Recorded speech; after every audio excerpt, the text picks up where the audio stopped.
In 1950, on a frozen battlefield in North Korea, a United States Marine general received an order that no commander ever wants to hear. Retreat. His men were surrounded, outnumbered, cut off from supply lines, facing temperatures so cold that rifles froze in soldiers' hands. Every other commander on the field agreed retreat was the only option. But this general did not retreat. He looked at the map, looked at his officers, and said the words that would define his legacy. Retreat? Hell. We're just advancing in a different direction. His name was General Oliver P. Smith, and his decision would save 15,000 lives. This is the Leadership War Room, where pressure reveals true leaders. The year was 1950.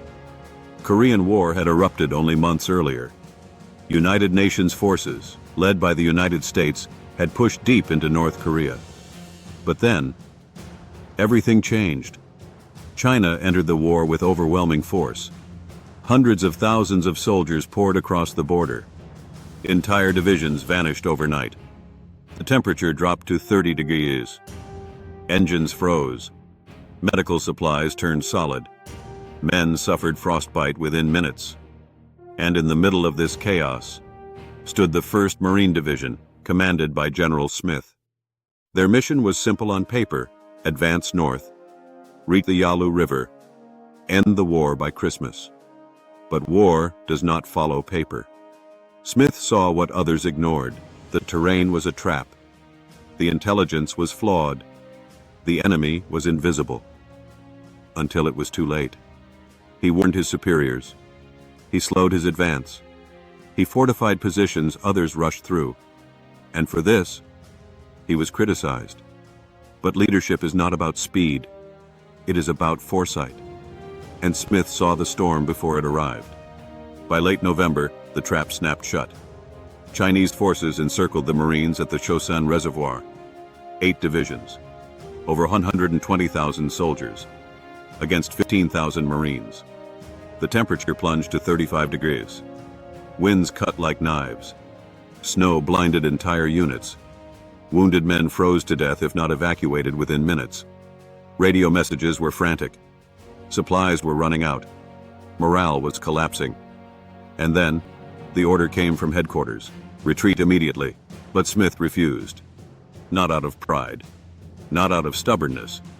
But because he understood something his superiors did not. A panicked retreat is not a retreat. It is a collapse. And collapse means annihilation. Smith gathered his officers and delivered the line that would echo through military history. Retreat? Hell. We're just advancing in a different direction. It wasn't bravado. It was strategy. Smith executed one of the most brilliant tactical maneuvers in modern warfare, a fighting withdrawal. Not a retreat. Not a surrender.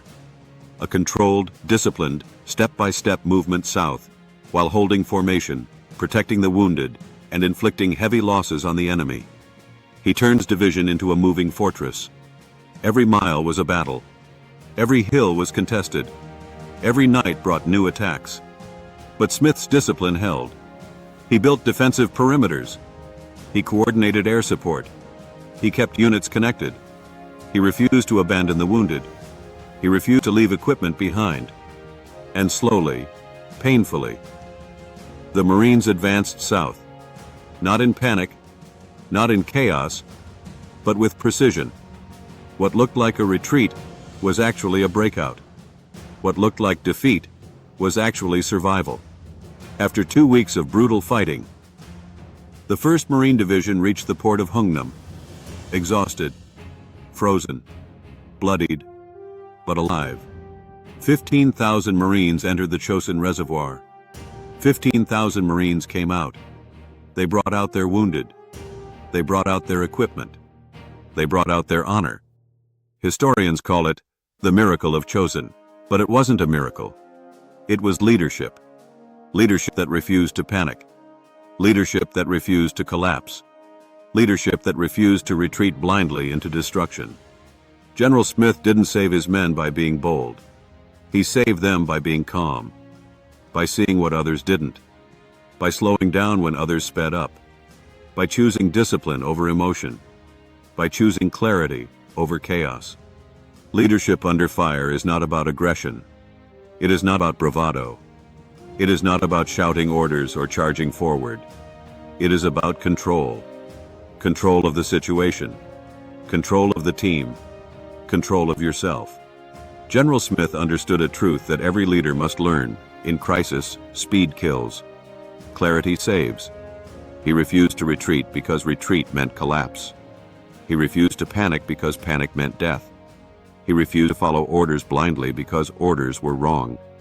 He chose a different direction, a different pace, a different mindset. And because of that, thousands lived. This is the Leadership War Room, where pressure reveals true leaders. Stay sharp. Stay decisive. The War Room continues.